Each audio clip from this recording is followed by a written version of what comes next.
Pues vamos a seguir con el libro de epístolas de la prisión. Ya estamos terminando prácticamente, estamos en la lección 11 de 13 que tienen. Y vamos a entrar en la segunda parte, segunda lección del libro de Filipenses. Esta sección, esta parte, va a llevar desde el versículo 12 del capítulo 1 hasta el versículo 18 del capítulo 2. La pura realidad es que esta sección es probablemente de las más profundas a nivel tanto teológico como práctico. La teología es aquel estudio que es el estudio, estudia, claro que es la asignatura, es la rama que estudia a Dios. Y entonces, en esta parte vamos a encontrar una profundidad teológica, una profundidad intelectual, a la vez que vamos a encontrar un gran pragmatismo, una gran facilidad de poner en práctica todo lo que nos va a comentar. Y es por eso que la lección de hoy se llama El ejemplo de Cristo y la responsabilidad cristiana. Y esto es porque en Filipenses, en Filipos, la iglesia de Filipos, como estuvimos viendo la semana pasada, estaban en peligro de perder la perspectiva, en peligro de perder el enfoque correcto, el peligro de, como dijimos, de ver solamente el árbol y no ver el bosque, de focalizarnos en el problema del hoy y no en la oportunidad de seguir creciendo a través del problema o la circunstancia adversa del hoy. Y es entonces cuando Pablo nos va a dar ciertos consejos, ciertas pautas para no perder la perspectiva, para no perder la victoria, o mejor dicho, cómo mantener la victoria, el gozo, la perspectiva en momentos de adversidad, en circunstancias difíciles. Y nos va a dar dos grandes temas, dos grandes puntos en el cual va a basar toda la carta de Filipenses, y es la unidad.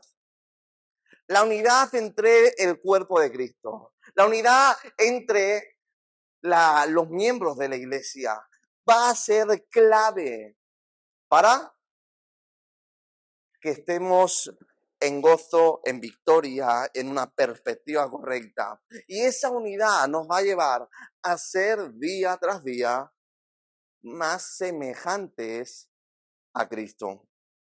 Y entonces, punto número 1 de esta lección es manteniendo la perspectiva positiva en circunstancias difíciles. Y la pura realidad es que nos encontramos en una sociedad movida por la locura del placer, movida por estímulos más que por el raciocinio, donde es una constante búsqueda de dopamina, serotonina, donde todos queremos impulsos, que nos agraden, que nos den placer, que nos lleven a sentirnos satisfechos de forma momentánea, de forma puntual. Y eso no nos va a llevar al gozo del cual nos va a hablar Cristo. Eso nos va a llevar, pues precisamente a eso, a lo que encontramos en la sociedad de hoy. Una locura por el placer, donde buscamos en las drogas, en los vicios, en el sexo, en los estímulos fuertes, donde encontramos en las emociones, en las relaciones tóxicas, esos estímulos que nos generan en el momento el placer inmediato. Pero no buscamos aquello que a la larga, con el tiempo, con el sacrificio y el esfuerzo, generen el gozo del que Cristo, del que Pablo nos habla en la palabra de Dios. Estamos en medio de una sociedad sin control, en una búsqueda de satisfacción momentánea, y eso nos va a dificultar encontrar a personas felices, Nos va a dificultar encontrar a personas que se sientan satisfechas. Nos va a dificultar encontrar a personas con gozo. Y es ahí donde entra el mensaje de Cristo, el Evangelio, y llegamos prácticamente a un absurdo, donde el que lo tiene todo no tiene nada, y aquel que tiene una vida sencillita, pero que conoce la verdad que se encuentra en la palabra de Dios, se siente satisfecho, se siente contento, siente plenitud, siente gozo. Hay una frase por ahí que dice, tenía tanto dinero que lo único que tenía era dinero. Y hay otros que con un plato de arroz blanco, pero con Jesús en el corazón, sienten la satisfacción más plena de todas. No importa qué es lo que tienes en el banco, no importa cuántas posesiones tengas, no importa cuál sea tu nivel adquisitivo, no importa cuál es tu trabajo, cuál es tu nivel cultural, porque el gozo del que nos habla la palabra de Dios, el gozo del que nos va a hablar Filipenses, es un gozo que va más allá de lo entendible, es un gozo que va más allá de lo emocional, es un gozo que viene de lo sobrenatural en lo espiritual. Y es ahí donde nos hace una pregunta la lección, y es, ¿cómo podemos mantener nuestra perspectiva correcta, nuestra perspectiva positiva en circunstancias difíciles? Y es que la pura realidad es que aquellos que entienden el Evangelio, aquellos que entienden el mensaje de Jesús, sí pueden estar gozosos en medio de las dificultades. Las circunstancias que Pablo enfrentaba en el momento en el que escribía la carta del gozo era prisión. Estaba encarcelado en Roma. Las circunstancias que Pablo estaba viviendo en ese mismo momento habían sido de naufragio, de disturbios, de encarcelamientos, de castigos a través de golpes y maltrato físico. Y lo normal en la situación de Pablo, lo más probable y lo más común, hubiese sido que su reacción hubiese sido, ay de mí, pobrecito yo.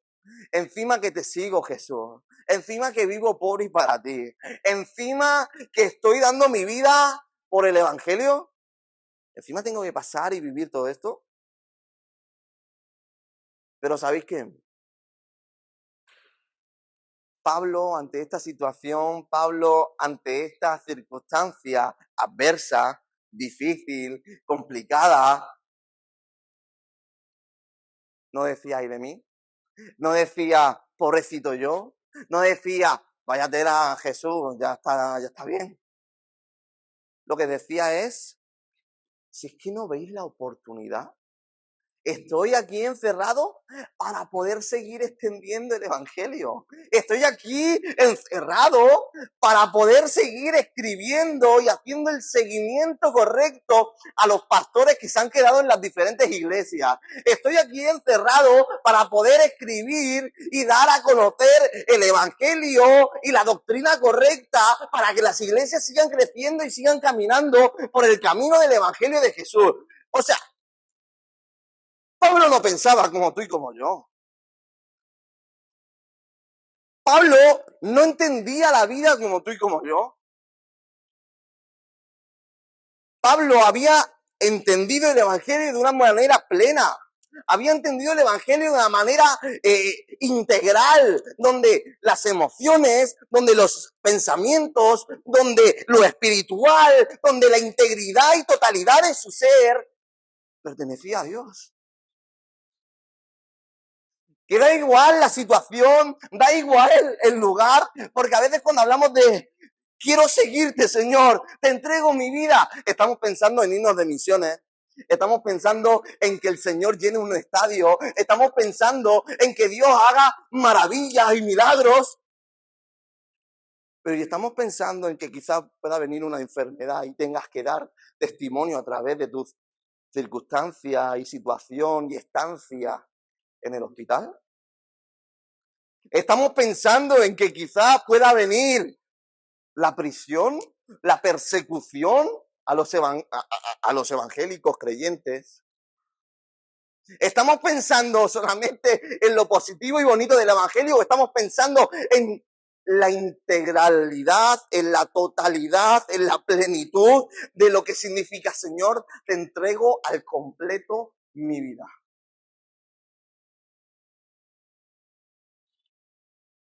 Heme aquí, yo iré. Yo iré a Estados Unidos, a un estadio, a predicar a los jóvenes. Eso, yo me apunto a eso. Ya habrá quien traduzca.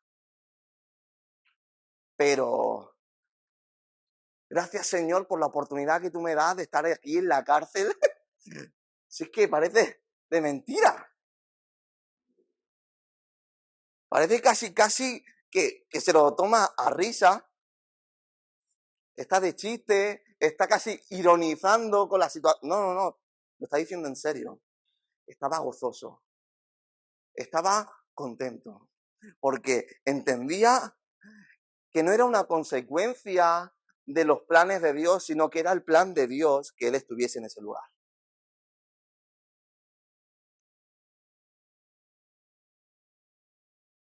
¿Sabéis qué? Gracias a su estancia en la cárcel, dice que toda la guardia que protegía aquel lugar, conoció a Jesús.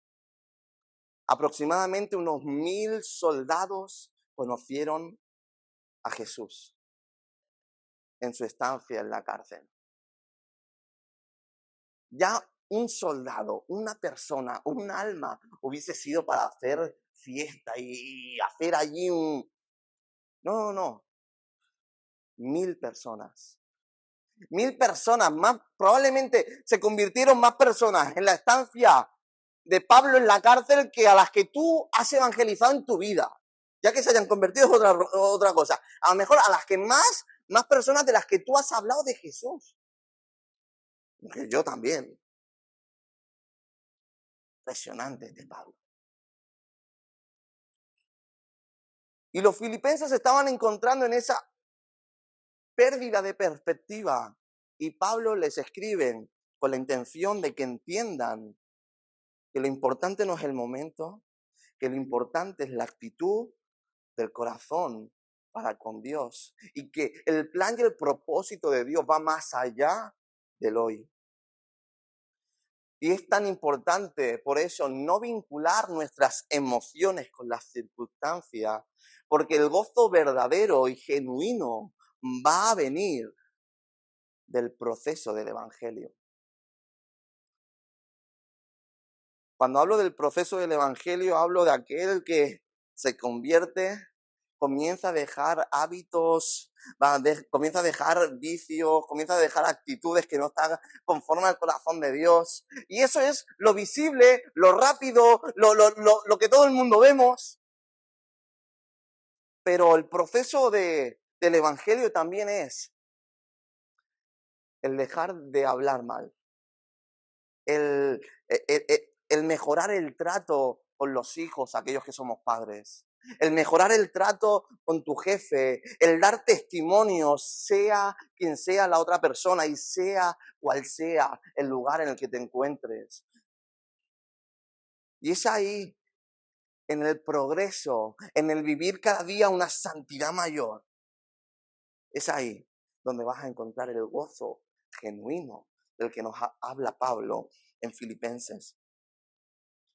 Yo no sé cuántos de vosotros habéis leído o visto la película del progreso del peregrino. El progreso del peregrino habla de un joven llamado Cristiano que va a ir pasando por diferentes etapas, diferentes ciudades, que una se llama la esperanza, otra la desesperanza, uno la misericordia y otro la avaricia, y se va a ir encontrando con diferentes lugares y personas que le van a ir forjando, preparando y capacitando para llegar al fin, al plan, al propósito, a la meta, al lugar donde Jesús le estaba esperando. Porque en el progreso del evangelio, en el progreso del peregrino, tú estás siendo equipado, preparado, capacitado para el máximo gozo que es estar en la presencia del Señor. Pero poco a poco ese gozo te va invadiendo, ese gozo te va preparando, ese gozo te va equipando para que el gozo de la salvación nunca falte, para que el gozo que el Señor Jesús instaura en nosotros sea perenne. El gozo y el regocijo puede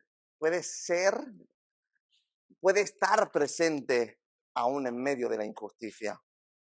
Dice el libro que Pablo tenía sus acusadores, tenía esas personas que se burlaban de él. Claro, aquel que era perseguidor de la iglesia se convierte en el primer promotor de la iglesia. Ese hombre se había dado un golpe fuerte, se había vuelto medio loco. Entonces era poco comprensible, era un poco raro ese cambio tan drástico. Y prácticamente cuando lo meten en la cárcel, se burlan de él, lo acusan de loco y se ríen. A día de hoy diríamos que tenía sus haters. Tenía aquellos que lo difaman y que le dicen cosas que no están bien. Pero a la vez también tenía sus followers, tenía sus seguidores, tenía personas que oraban por él, que lo cuidaban, que intentaban protegerlo de todo mal. Y esas circunstancias adversas, ¿sabéis cómo se las toma Pablo? Pablo, en el versículo 18 del capítulo 1, podemos ver que dice, a ver, ¿qué importa? Cristo es predicado y por eso me alegro. O sea, me da igual que hayan haters, me da igual que haya gente que me acuse, me da igual que haya gente que me difame, me da igual que la gente piense que estoy loco. Yo tengo la oportunidad de anunciar el evangelio y en eso me glorío y en eso me regocijo. Eso es lo importante. ¿Qué es lo importante? El evangelio. ¿Qué es lo importante? El mensaje. ¿Qué es lo importante? Jesús. Era su pasión, era su razón de vivir, era su estilo de vida. Da igual que estuviese en la cárcel o que estuviese frente a una multitud. Publicaba y predicaba el evangelio porque era su razón de vivir. ¿Y en cuántas ocasiones nuestra razón de vivir no es el evangelio? ¿En cuántas ocasiones perdemos la perspectiva? ¿En cuántas ocasiones nos encontramos como los filipenses, donde nos creemos que es suficiente con asistir a la reunión, al estudio, a los jóvenes, a los matrimonios, y al final venimos a todo, pero vivimos como queremos? Y eso no es suficiente. Lo importante es el evangelio. Lo importante es el mensaje. Lo importante es Jesús.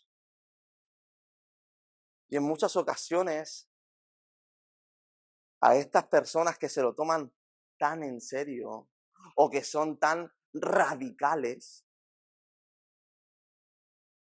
son muertas, son disparadas por fuego amigo. En vez de animarlos, impulsarlos y decir, mira, yo quizás no entiendo el evangelio como tú, yo quizás no me lo tomo tan en serio, pero tírale, tío, tírale con todas tus ganas, con todas tus fuerzas, ves a la iglesia todos los días, ves a predicar el evangelio todos los días. En vez de hacer eso decimos, seguro que no viven tanta santidad. En 2 horas dice que ora. Seguro. Y comenzamos a pegar tiros. En vez de a las cosas que no están bien, comenzamos a dar fuego amigo, que se le llama en medio de la guerra. En medio de la guerra, aquellos que son muertos por sus aliados, por sus compañeros, se dice que han muerto por fuego amigo. Y en muchas ocasiones, en las iglesias, lamentablemente, disparamos y hacemos fuego amigo. Aquel que parece que acaba de llegar, que acaba de aterrizar, pero se ha tomado las cosas en serio. Ha tomado decisiones serias. Ha dejado todo lo que tenía que dejar y está comenzando a vivir como tiene que vivir. ¡Ay, que le han dado un puesto! ¡Ay, y cómo que él sirve! Y ¡ay, y cómo que! Dejemos de disparar. Y menos aquí dentro. Menos a los de casa. Menos a los nuestros. Dejemos el fuego amigo para los videojuegos y comencemos a trabajar, a servir, a entregar nuestra vida por y para el Evangelio, por y para el mensaje, por y para Jesús. Tú y yo podemos regocijarnos. Tú y yo podemos gozarnos en medio de la incertidumbre. Tú imagínate a ese Pablo en medio de la cárcel. Sí, era ciudadano romano y estaba en una cárcel de lujo. De lujo en el siglo I, fíjate tú el lujo, ¿sabes?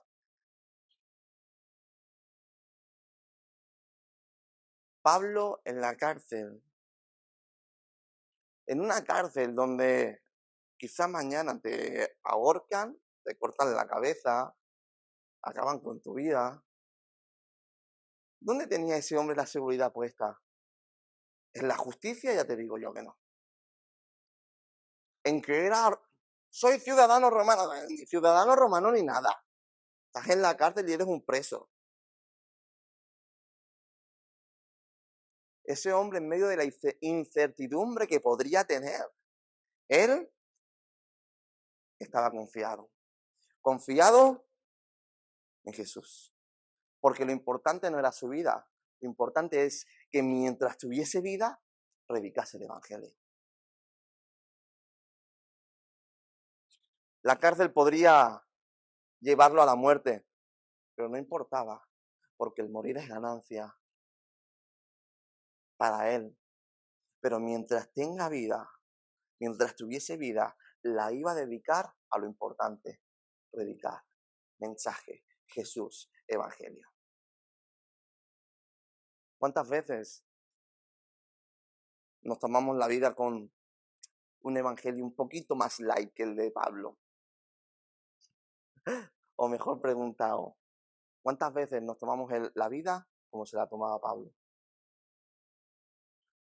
Es el tiempo de una iglesia que se levante con convicciones firmes, sabiendo que al final y al cabo la gente nos va a llamar radical. Al final nos van a acusar de que estamos más en la iglesia que en cualquier otro sitio. Pero si tu testimonio habla fuerte, más fuerte que tus palabras, al final la gente deja de hablar y comienza a creer que algo puede haber. Es el tiempo, iglesia, de ser más como Jesús. Es el tiempo, iglesia, de que hablen nuestros hechos. Decía Francisco de Asís, predica el Evangelio en todo momento y si hace falta, utiliza palabras. Es el tiempo de ser más como Jesús. Es el tiempo de mostrar a Jesús a través de tu vida, a través de tu día a día. Y estar confiado en Él, en que no importa lo que suceda, en que no importa la circunstancia, en que no importa la enfermedad, no importa la salud, no importa la economía, no importa el trabajo, no importa la situación o circunstancia, porque Él es mi Dios. Y Pablo estaba confiado en la fidelidad de Dios. Estaba confiado en que Algo bueno digo Dios, traería. Él se identificaba con la vida de Job. Pablo se veía reflejado en la vida de Job, el cómo él, siendo justo, estaba siendo maltratado por la vida, por así decirlo. Pero él mismo había escrito en Romanos 8:28. ¿Qué es lo que dice Romanos 8:28? ¿No sabe?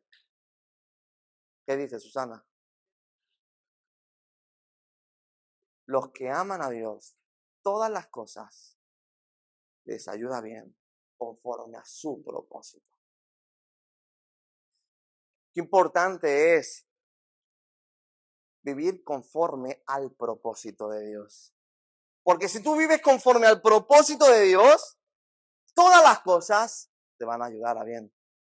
No importa cuál sea la circunstancia, lo importante es vivir conforme al propósito. Pablo vivía conforme al propósito de Dios. Pablo estaba en medio, en el centro, en el núcleo de la voluntad de Dios. Y es por eso que no importaba la circunstancia. Y es por eso que él podía estar gozoso. Y es por eso que se regocijaba en medio de las circunstancias adversas, en medio de la cárcel, en medio de la adversidad. ¿Por qué? Porque estaba viviendo conforme al propósito de Dios. Y entonces todas las cosas ayudan a bien. ¿Sabéis por qué Pablo estaba confiado también? Porque confiaba en las oraciones del pueblo, confiaba en sus followers, en sus seguidores, confiaba en las oraciones del pueblo, de la iglesia, pero no confiaba en que la iglesia de Dios ora por el siervo. No, confiaba en que la oración tiene poder y que algo ocurriría. Confiaba en la ayuda del Espíritu Santo. Estaba confiado, seguro de que Dios algo haría. Confiaba en que no sería avergonzado. ¿Conocéis la historia esa de Sadrach, Mesach, Abed-negó? Azarías, Ananías y Misael. Esos tres jóvenes, donde suena toda la música y se tenía que arrodillar todo el pueblo ante la estatua de Nabucodonosor. Pero esos tres jóvenes se mantienen en pie, le dan la oportunidad de que se vuelvan a arrodillar, pero se mantienen en pie y le dice, mira, una vez más te doy la oportunidad, que te arrodilles. Y dice, mira, pueden sonar todos los instrumentos del mundo, pueden sonar la mejor orquesta filarmónica de donde te dé a ti la gana. No me voy a arrodillar. Y si me metes en el horno y he de morir, me estará bien. Pero que sepas que mi Dios me puede salvar. Y si no, con él me voy. Parafraseándolo un poquito. Y esa era su actitud. Pablo tenía esa actitud. Él vivía confiado, sabiendo que no iba a ser avergonzado, que él estaba entregando su vida por el Evangelio, que él estaba entregando su vida por el mensaje de Jesucristo, y a él no le iba a avergonzar las estrategias y artimañas del enemigo. Y estaba confiado en el plan y el propósito de Dios, porque algo haría. Dios algo haría. Y todo esto nos lleva al plan y al propósito que tenía Pablo con esta carta. Y es que los filipenses pudieran vivir como cristianos en medio de un mundo pagano. Pablo se pone como ejemplo y muestra que la adversidad y la circunstancia complicada no es excusa para no vivir gozoso. Muestra que no es suficiente como para dejar de lado la fe, para perder la perspectiva. Y ahora comienza a hablarles a ellos y comienza a decirles que tienen que vivir como cristianos, como seguidores de Cristo. Y el libro nos hace una breve introducción y nos hace un simbolismo hablando de dos tipos de familias. Nos habla de familias que en el momento que viene, momentos caóticos, momentos de crisis, comienzan a, por así decirlo, a desunirse, a ir cada uno por su lado, a tener discusiones, peleas internas que lo único que hacen es distanciarse más. Y cada uno por su parte, y al final terminan separados los unos de los otros. Mientras que hay otras familias que en el momento de dificultad y adversidad, lo que hacen es reforzarse, apoyarse, estar el uno con el otro. Eso no significa que no se discuta, eso no significa que no tengan diferentes opiniones. Pero a pesar de las diferentes opiniones, a pesar de pensar diferente a lo mejor, en medio de la dificultad y en momentos de crisis, de caos, lo que hacen es poner el hombro, apoyar y estar presentes guardando la unidad de la familia. Y en esa situación se encuentra la iglesia de hoy. La iglesia de hoy se encuentra ante un momento de crisis, ante un momento de caos, donde la iglesia puede actuar de dos diferentes maneras. Cada uno por su cuenta, a su aire y todos separados y cada uno en su casa y Dios en la de todos. O lo que podemos hacer es estar juntitos, trabajar por la unidad, guardar la unidad.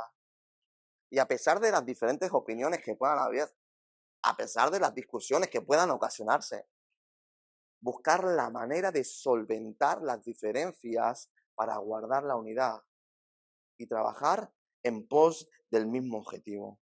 Y es ahí donde tenemos que vivir vidas dignas en medio de una cultura que no está conforme al corazón de Dios.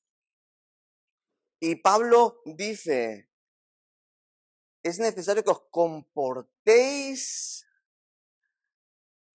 como es digno, que os comportéis como es digno. Esa palabra comportéis se traduce de politeunomai.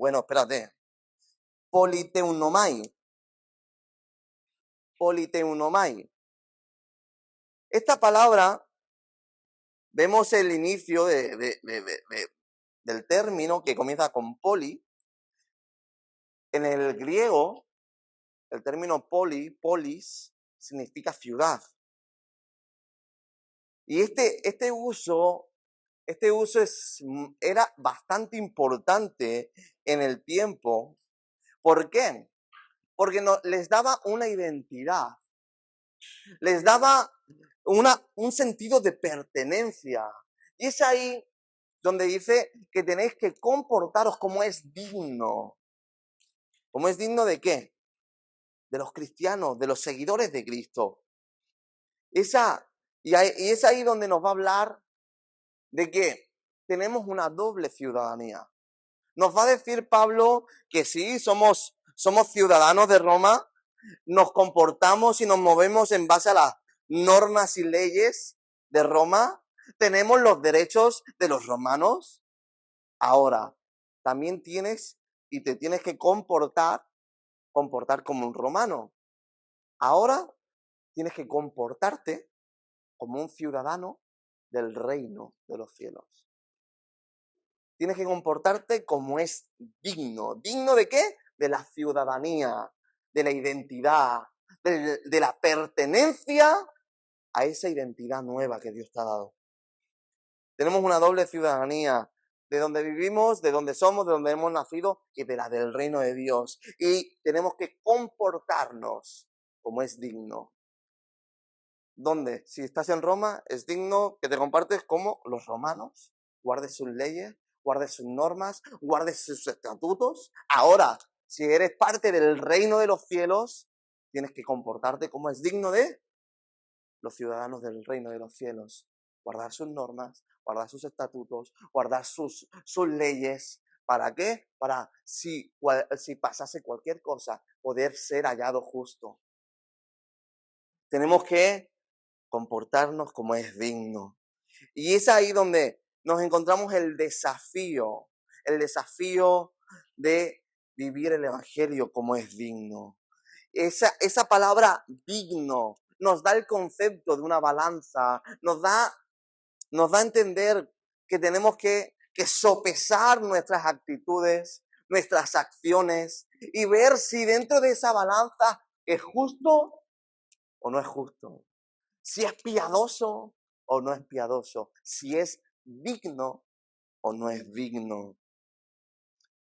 Porque tú y yo tenemos que guardar nuestro testimonio, tenemos que guardar nuestras apariencias, no por lo que digan los demás, sino porque tú y yo tenemos que ser representantes de alguien, representantes de Jesús.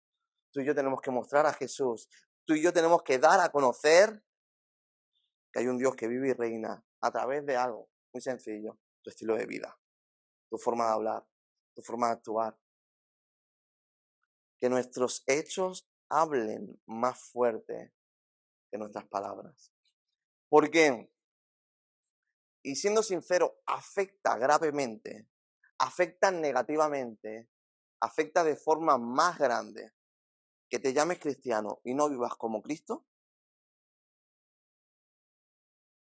que te llames cristiano y seas el mejor cristiano de todo el mundo.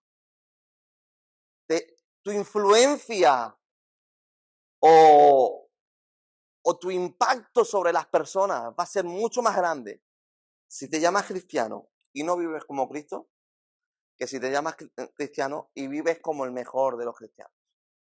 ¿Por qué? Porque la gente está esperando la mínima para poderte echar algo en cara.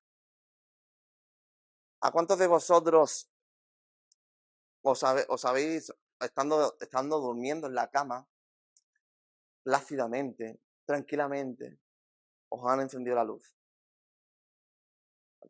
¿Será posible? ¿Quiere apagar eso? ¿Sí o no? Porque la luz, en medio de la oscuridad, duele, hace daño. ¿A cuántos de vosotros os han echado sal en una herida? La sal escuece. Y tú y yo tenemos que ser sal y luz para este mundo, para las tinieblas. Cuando tú vas con la luz del Evangelio, el testimonio, la santidad, donde hay oscuridad, tú vas a ser rechazado. La gente no va a querer estar contigo. El mensaje va a ser negado, echado fuera. ¿Por qué? Si no es por ti. Es el mensaje que nos gusta. Entonces, la gente va a estar esperando a que tu mensaje y tu vida no concuerde para poderte decir, ¡ajá!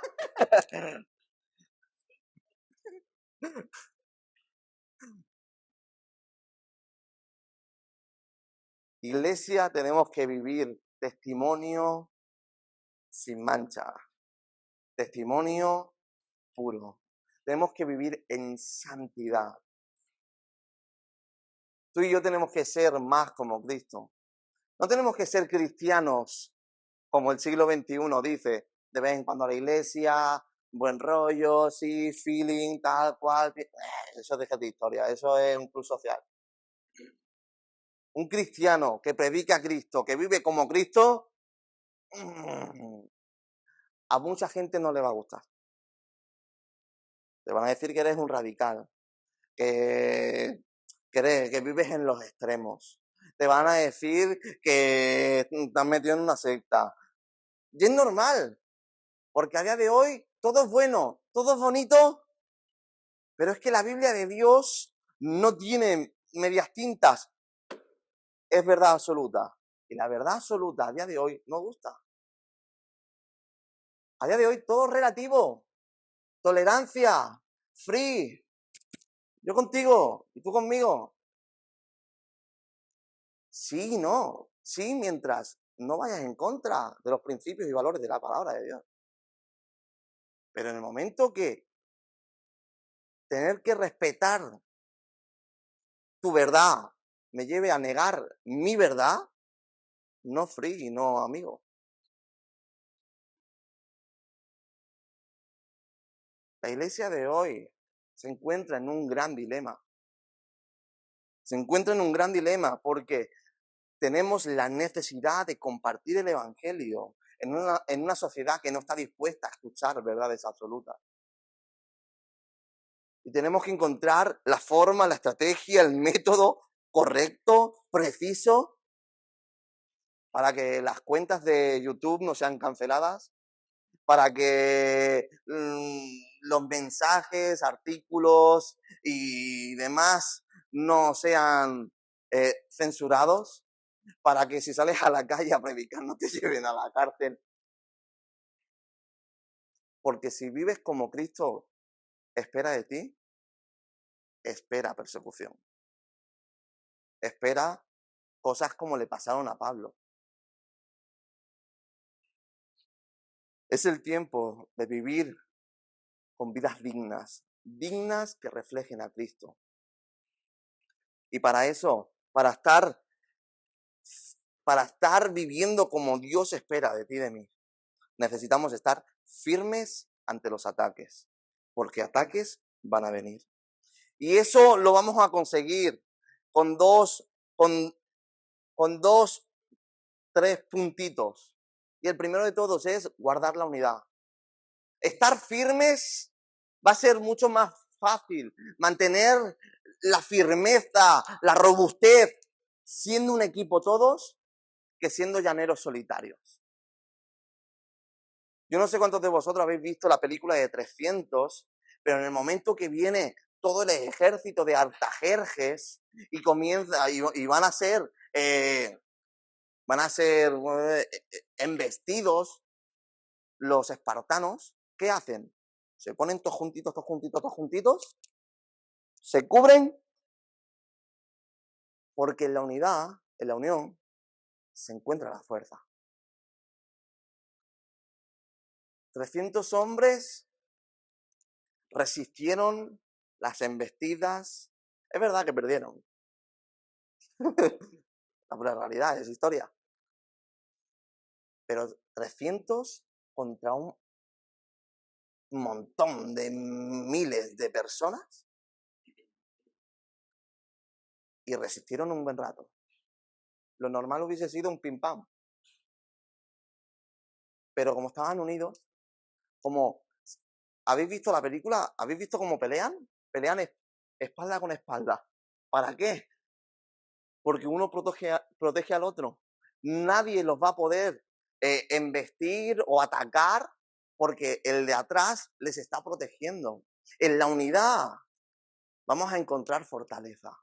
Si tú y yo trabajamos en pos del mismo objetivo, si tú y yo sabemos en qué hemos creído, hemos sido preparados, capacitados, adiestrados para llevar a cabo el plan y el propósito de Dios, vamos a ser mucho más eficaces que si aquí cada uno hace la guerra por su lado. La iglesia de Dios tiene que, para estar firme, mantenerse unida. Y el estar unidos nos va a llevar a tener un compañerismo. Compañerismo en medio de la dificultad, compañerismo, unidad, feeling, trabajo en equipo. Y eso nos va a llevar a poder enfrentar la oposición con un máximo porcentaje de victoria. Tú y yo tenemos que estar unidos. Para estar unidos necesitamos ser compañeros, estar a una, mismo objetivo, misma visión, mismos propósitos, para poder enfrentar a la oposición con una firmeza unida, creyendo que vamos a alcanzar la victoria. Segundo punto, para poder vivir de una forma digna, descansar. Descansar confiando en que Él nos va a defender. Llega el momento donde en muchas ocasiones no nos queda otra que decir, Señor, ¿sabes qué te digo? Que yo ya lo he intentado con todas mis fuerzas, de todas las maneras que sé, hazlo tú. Yo recuerdo en 2021, septiembre, me echaron del trabajo, un trabajo donde yo estaba estable, donde estaba tranquilo, demasiado estable. Me echan del trabajo, estoy un mes y pico sin trabajar, no me había pasado nunca. Me echan del trabajo, estoy preocupado, pero cierta tranquilidad, ¿por qué? Porque yo había ido cambiando de trabajo en trabajo, porque de lo que yo trabajaba siempre había trabajo. Oye, qué difícil fue encontrar trabajo, tan difícil que no encontré trabajo. Encontré un trabajillo, me puse a trabajar 2 semanas. En otro trabajo estuve 2 días. Hasta que 3 meses más tarde encontré un trabajo. Un trabajo y estuve un mes y medio más o menos. Estaba yo amargado, perdido. Qué mal lo pasé. Pero madre, qué asco de trabajo. Y ya cansado de ese trabajo, cansado de estar mal, porque encima trabajaba un montón de horas, iba en tren casi 2 horas de ida, casi 2 horas de vuelta, trabajando las 8 o 9 horas que me tocaba trabajar. O sea, todo el día para trabajar y además cobrando mal. Y llega el día donde digo, mira, señor, yo estoy cansado. Estoy cansado de este trabajo, cansado de las formas de esta gente, cansado de toda esta parafernalia. Yo no sé hacerlo mejor. No sé, lo he hecho, lo he intentado junto a mis formas, de todas las maneras. Señor, hazlo tú, hazlo tú. Tú no te lo vas a creer. Ese día, al mediodía, me llama. Hago una entrevista por la tarde, a la mañana siguiente me llaman para que comience el lunes. Hay momentos donde lo único que nos queda es descansar en Dios. Porque ni tú ni yo sabemos hacerlo mejor. Mientras que el plan de Dios es perfecto. A ti y a mí las cosas a veces se nos van a ir de control. ¿Por qué? Porque somos limitados, pero Dios no tiene ni principio y no tiene final. Es todopoderoso, es omnisciente. No hay nada que se le salga de control. ¿Por qué? Porque sus planes son perfectos. Tenemos que guardar la unidad, tenemos que ser compañeros, tenemos que descansar en Él. Y por último, descansar en Él, pero eso no significa que yo dejase de pasarlo mal. Y en medio de las circunstancias adversas, disfrutar del privilegio de pasarlo mal por Él. Diego.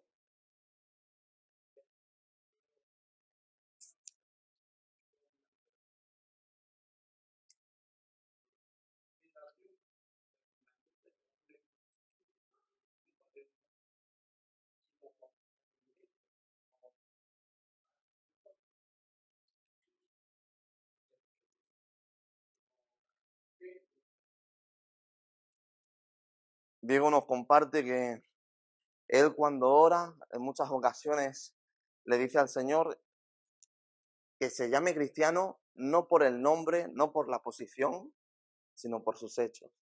Porque Él está detrás de él, porque Dios está detrás de él, porque Dios está detrás de sus acciones. Al final es vivir conforme a lo que Dios espera de nosotros, para no hablar de más, sino hacer lo que Jesús haría. Hace un tiempo atrás se puso de moda entre los grupos de jóvenes ponerse una pulsera aquí y ponía, ¿qué haría Jesús? Y en el momento de debilidad, de tentación, la idea era mirar la pulsera y ¿qué haría Jesús? Entonces te alejabas de la tentación. Ese era un poco el propósito, la idea. Pero al final, el propósito de la pulsera es uno, pero vamos a ser sinceros, ¿en cuántas ocasiones nos haría falta una pulserita de esas? ¿Qué haría Jesús? Vas a la panadería, le das 10 euros y te devuelve 15 y dices tú, me llevo el pan y 5 euros. Mira qué bien. ¿Qué haría Jesús? vas con el coche y algún maleducado te dice 4 cosas, te pita y no sé qué, tal cual. ¿Qué haría Jesús? Jesús no tenía carnet.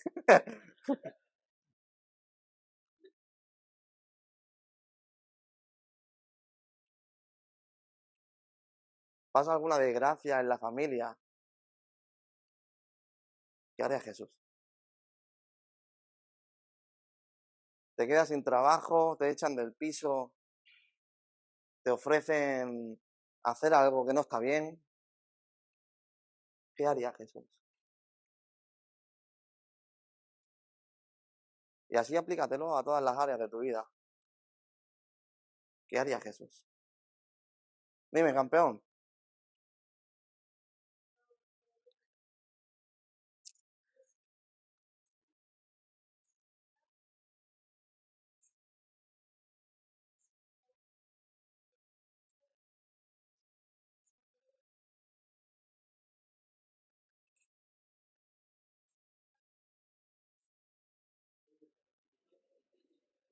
Exactamente. ¿Cómo te llamas? ¿Cómo? Aarón. ¿Y cuántos años tienes? Vale. Aarón con 9 años lo ha entendido. ¿Cuántos de nosotros nos faltaba entenderlo? Eso es lo que haría Jesús. Claro que sí, Aarón. Para permanecer y vivir de forma digna, tenemos que guardar la unidad, buscar el compañerismo, descansar en Dios y regocijarnos aún en medio de la adversidad.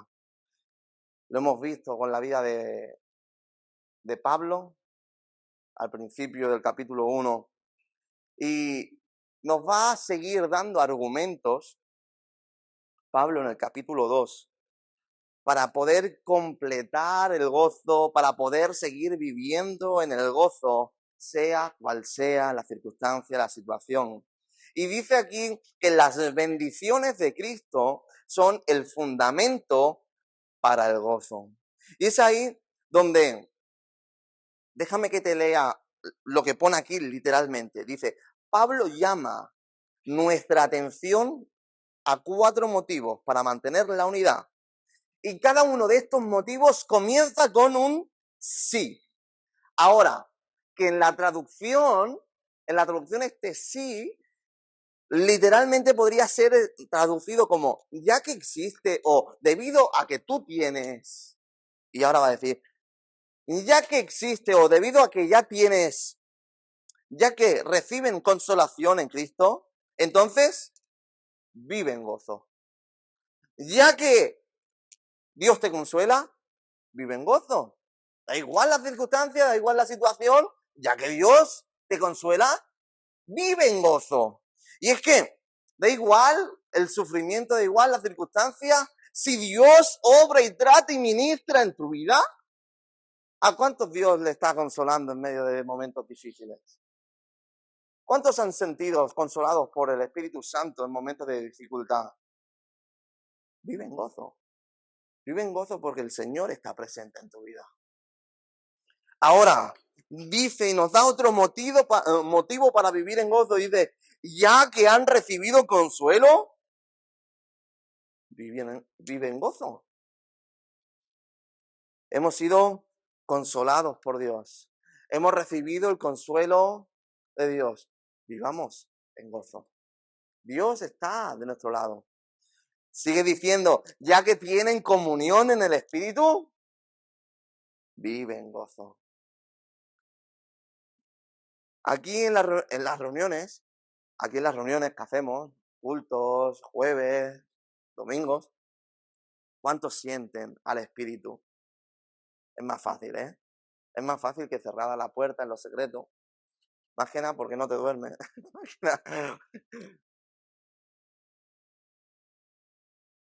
Pero, ¿en cuántas de vuestras vidas está presente el Espíritu Santo de Dios?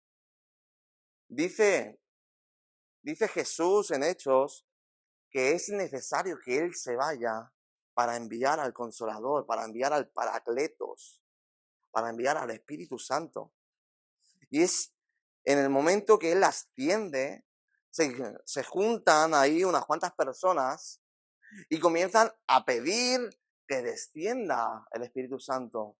Y desciende el Espíritu Santo en el aposento alto y muchos son llenos del bautismo del Espíritu Santo. Y ahí algunos reciben la promesa de que serían llenos. Pero seamos llenos del bautismo del Espíritu Santo o no, el Espíritu Santo mora en cada uno de nosotros. Una cosa es el bautismo y otra cosa es ser morada, ser parte. Entonces, todos, absolutamente todos, tenemos al Espíritu Santo de nuestro lado. Todos somos morada y templo del Espíritu Santo, ya que tienen comunión en el Espíritu, vivan en gozo.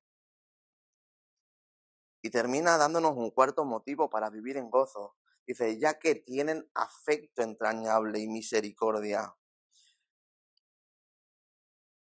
¿Cuántos han sido movidos por la misericordia de Dios? Todos. ¿Cuántos son salvos? ¿Sí? Todos. Vale, pues has sido movido por la misericordia de Dios porque tu camino, tu destino no era el cielo, era el infierno. Porque tus pecados, todo aquello que está en contra de lo que Dios espera, te llevaba hacia el infierno. Pero la misericordia, el afecto entrañable, ha cambiado tu rumbo, ha cambiado tu destino. Y eso hace que sea suficiente, ¿para qué? Para vivir en gozo. Tenemos que vivir en gozo, porque hemos sido consolados por Él en momentos de aflicción. Tenemos que vivir en gozo porque Él está presente en nosotros. Tenemos que vivir en gozo porque su amor nos ha movido y ha cambiado nuestro destino. Y continúa la lección diciendo que la unidad entre los creyentes contribuye al gozo. Tú y yo, cuando vivimos en unidad, cuando trabajamos en pos de la unidad, hay un gozo diferente. Hay un buen rollo que le decimos, ¿no? Muchas ocasiones cuando la gente comienza a venir a la iglesia y se lo toma en serio y toma decisiones rápido y se compromete a todas, después de la subida y la bajada. Eso es así. Y en el momento de la bajada dices, es que ya no es igual. Es que la gente ya no es igual. Es que el Espíritu Santo ya no me habla, ya no me toca. Y ahora la pregunta sencilla y rápida que hay que hacerle a esa persona es, ¿estás reuniéndote y teniendo la misma comunión con los hermanos? Y se saben todo el abecedario, pero no responden.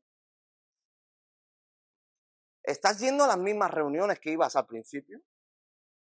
¿Estás orando lo mismo que orabas al principio? ¿Estás trabajando y esforzándote de la misma manera como te esforzabas y trabajabas al principio? Y siguen con el abecedario. Pero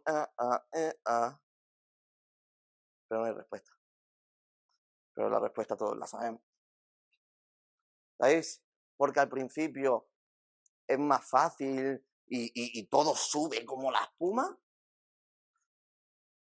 Porque como nos entendemos y nos vemos con la necesidad de cambiar, nos aferramos rápido de gente que es de ejemplo, apoyo y es de referencia, y vamos de la manita, como gente necesitada. Pero en el momento que nos vemos un poquito autosuficientes, que nos vemos lo suficientemente maduros como para andar en soledad, nos soltamos de la manita de nuestros referentes, nos alejamos y comenzamos a vivir un poquito. Seguimos yendo a las reuniones, seguimos orando de vez en cuando, pero un poquito más a nuestro rollo, un poquito más a nuestra manera. Y es entonces cuando, si la unidad entre los creyentes contribuye al gozo, pues si no hay unidad entre los creyentes, también contribuye al no gozo. Tenemos que estar unidos, misma meta, mismo propósito, cogiditos de la mano, simbólicamente, no hace falta. Y todos trabajar por y para el mismo propósito. Y para esto es necesario tener el mismo referente. ¿Cuál es el mayor y mejor referente que todos podemos tener? Jesús.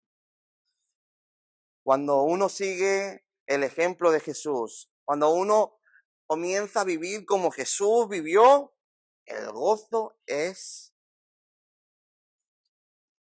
tan satisfactorio, pero es que no hay palabra. Cuando te dice alguien, a mí me ha pasado en el trabajo, yo antes trabajaba yendo mucho casa por casa haciendo instalaciones, y me decía, ay, qué buena gente eres, niño, es que no eres como los jóvenes de hoy en día. ¡Buah, qué alegría! Yo no le he dicho nada, pero se lo he dicho todo. Se daban cuenta que no era un joven normal. ¿Por qué? Aquí dentro había alguien. Jesús moraba en mí. Él vivía y se mostraba a través de mí. Impresionante. El gozo que eso te hace sentir es inexplicable. Entonces nos da ciertas pautas, ciertos ejemplos de lo que significa seguir a Jesús, de lo que significa ser como Jesús. Y dice el primero de los consejos y pautas que nos da aquí es, ser como Cristo significa que estamos dispuestos a renunciar a nuestro lugar. Jesús era Dios, pero Jesús se hizo hombre, se humilló, renunció a su posición con una finalidad, darte oportunidad de salvación. Ser como Cristo significa estar dispuesto a ceder. Dice la palabra de Dios, no se haga mi voluntad, hágase la tuya. Esto a veces lo vemos como súper bonito. Oh Señor, no se haga mi voluntad, hágase la tuya. Yo me imagino al Señor Jesús diciendo, ¿será posible? Ay, no se haga mi voluntad, Padre, hágase la tuya. Sabía que le iban a pegar, sabían que le iban a maltratar. Entonces, ¿tú te crees que decía, Señor, hágase tu voluntad? Y se ponía ahí a hablar en lengua. No, si no queda otra. Si no hay otro medio, no hay otra manera.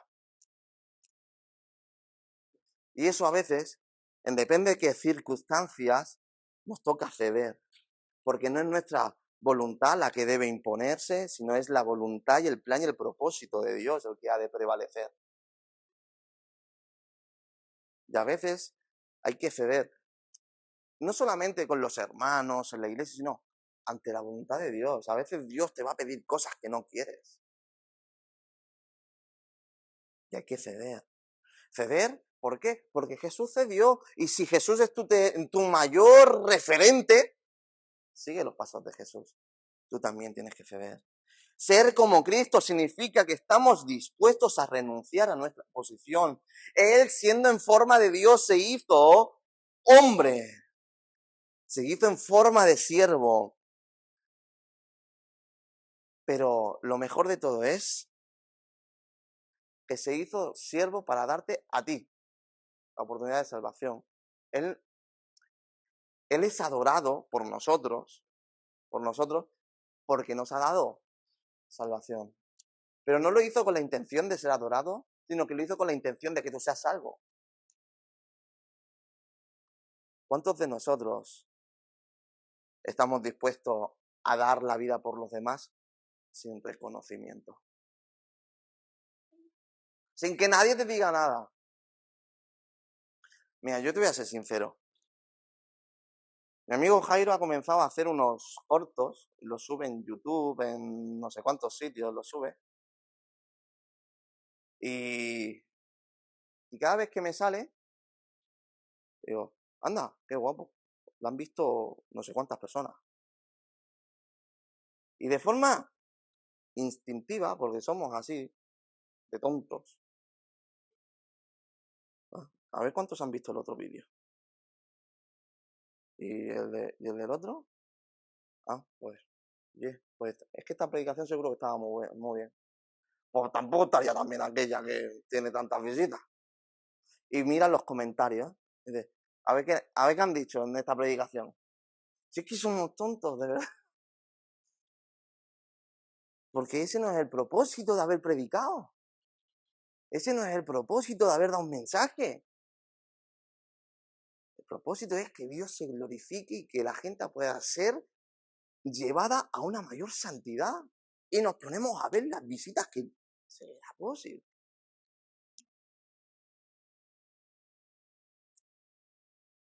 Tenemos que estar dispuestos a dejar de ser tan humanos para ser más como Cristo. Posiciones, reconocimientos, que a todos nos gusta, pero no buscarlo.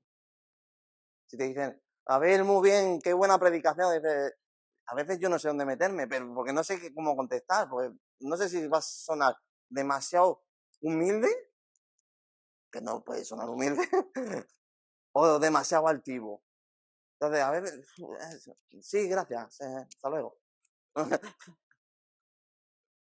Entonces, vamos a ser reconocidos, porque el que vive en santidad va a ser reconocido porque es visible, pero que no busque el reconocimiento de la gente por vivir en santidad.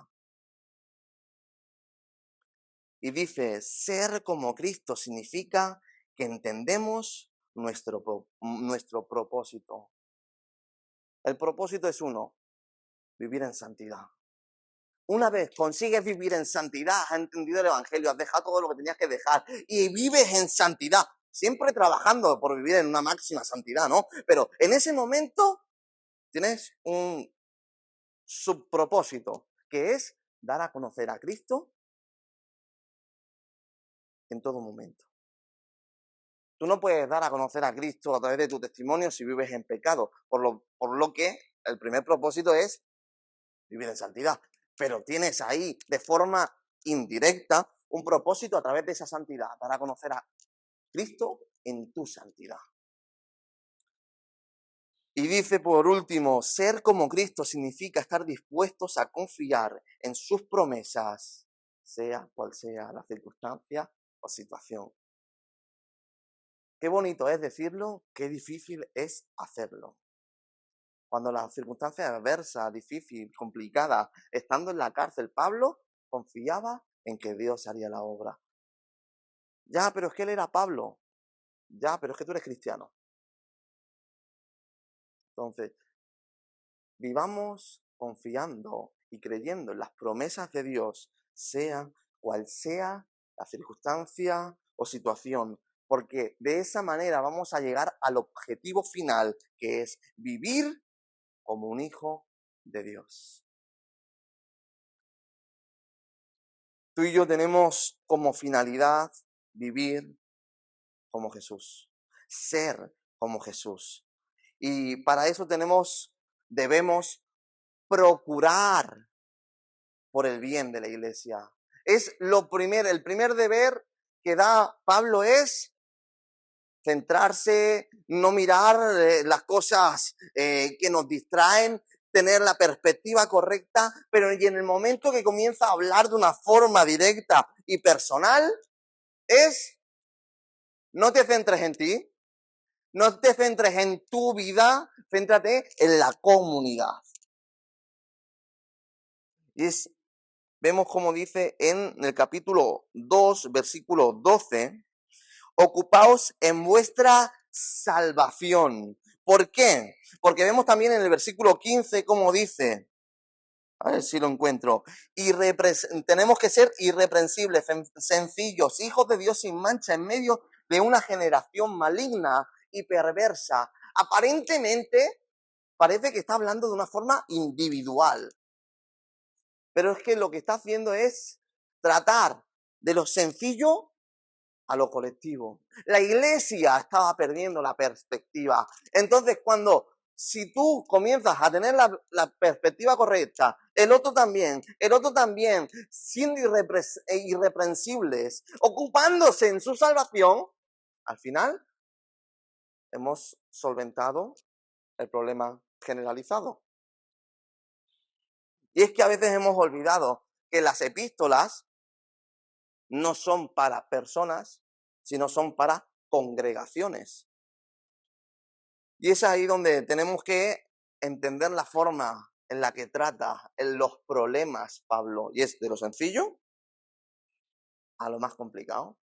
Intentar solventar el problema de toda una congregación sería difícil.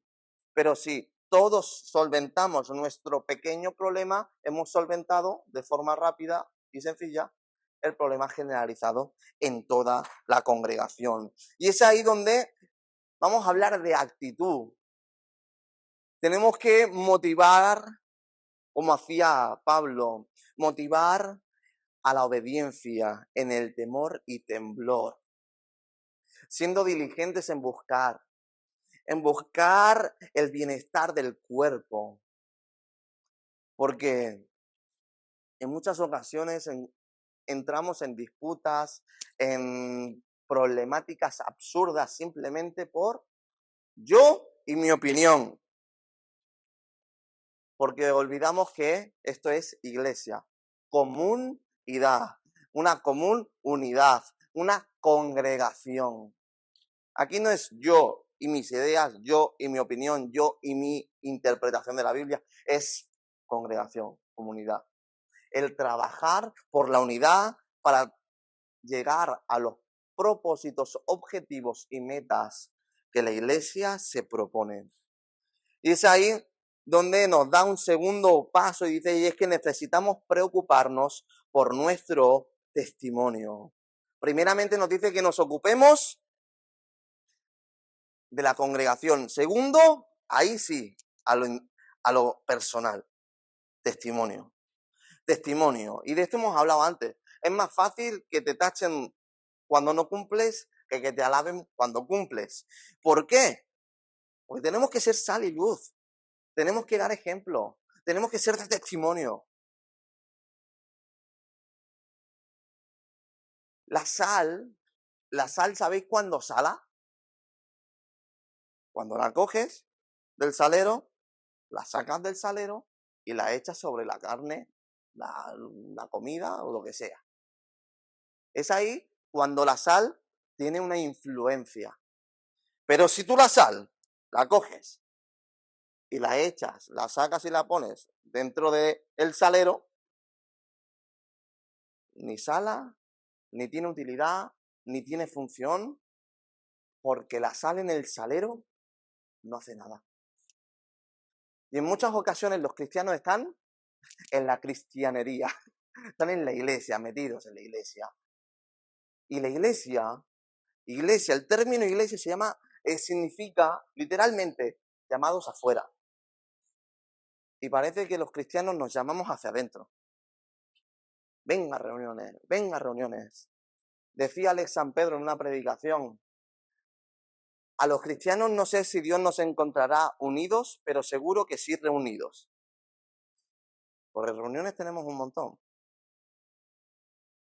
Y es el tiempo de, sí es necesario las reuniones, sí es necesario las actividades, pero la sal fuera.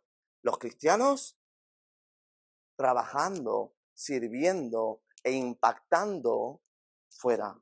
Necesitamos guardar nuestro testimonio en todo momento. Y yo quiero contar un simple y breve testimonio que algunos jóvenes ya saben, porque lo pasé por el grupo de jóvenes el otro día. Y es que el sábado yo estuve de boda en Córdoba Y te lo prometo que, mira, estuve casando a una amiga y a unos amigos. Estuve coordinando, dirigiendo pues toda la boda, ¿no? Desde el principio, las bienvenidas, que pase la novia, que pase el novio, no sé qué, no sé cuánto, pim, pam. Vi el mensaje y luego celebramos la ceremonia. Claro, un chico joven, con mujer, hijo, la boda no era cristiana, era de gente inconversa. Con un mensaje bíblico, porque hablé de la Biblia, se quedaron en Córdoba, casi, y hace poco casi Semana Santa. Gente flipó. Gente flipó y mucha gente me venía. Pastor, me decían pastor. Pastor, muy bien, ¿eh? Muy dinámico, muy elocuente, no sé qué. Bueno, me dijeron un montón de cosas. Pero ¿sabéis lo que realmente me satisfizo? No, me gustó mucho.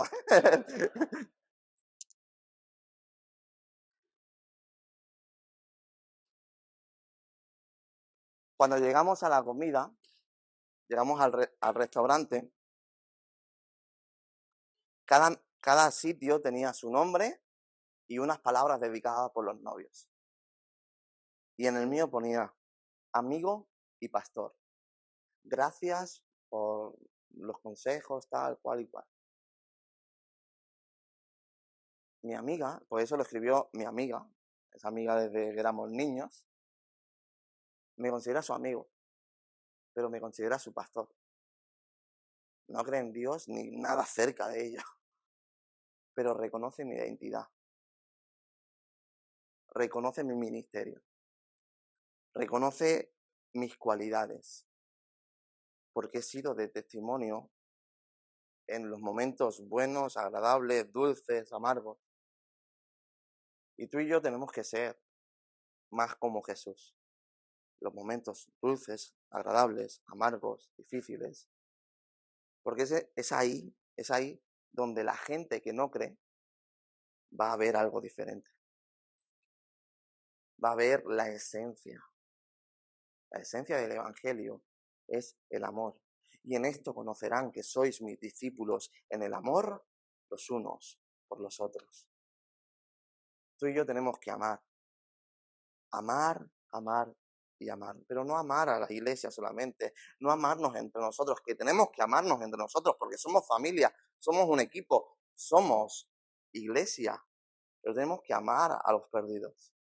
Tenemos que amar al que me la ha jugado. Tenemos que amar al que no se merece que ame. Porque Jesús amó a todos. Ninguno éramos merecedor de que Él muriera por nosotros. Pero Él murió a pesar de mí, a pesar de mis errores. Y yo debo amar a pesar de sus errores, de sus faltas. Yo tengo que amar a pesar de que no me cae bien, que se porta mal, es que no se lo merece. A pesar de todo eso, yo tengo que amar. Porque en esto conocerán que sois mis discípulos, en el amor los unos por los otros. Necesitamos preocuparnos por el bienestar mutuo. Y con esto terminamos. Tenemos que preocuparnos no solamente por la iglesia de forma general, no solamente por nuestro testimonio, sino que tenemos que preocuparnos los unos por los otros. Yo tengo que preocuparme si veo que Chato no está bien. Si yo creo que no está orando lo suficiente, tengo que ir y decir, oye, quedamos un día para orar. Si yo veo que Romero no lo está pasando bien, yo tengo el deber de ir y tomarme un café con él. Pues tenemos que preocuparnos mutuamente. Y la enseñanza de hoy nos llevaba a ver el ejemplo de Pablo, cómo se regocijaba, cómo se alegraba en el sufrimiento y la circunstancia complicada. cómo nos invitaba a guardar la unidad y a ser como Cristo para dar a conocer el mensaje de salvación, no con las palabras, sino con los hechos, guardando la unidad, guardando el carácter, teniendo una actitud más como Cristo, como Él imitaba. Pues hasta aquí la lección número 11. Necesitamos ser más como Jesús, necesitamos ser más como Pablo, necesitamos ser una iglesia que conoce la Biblia, que conoce a Jesús y que lleva a cabo el plan y el propósito de Dios en esta tierra. Amén. Pues ahí donde estás te invito a que te pongas en pie.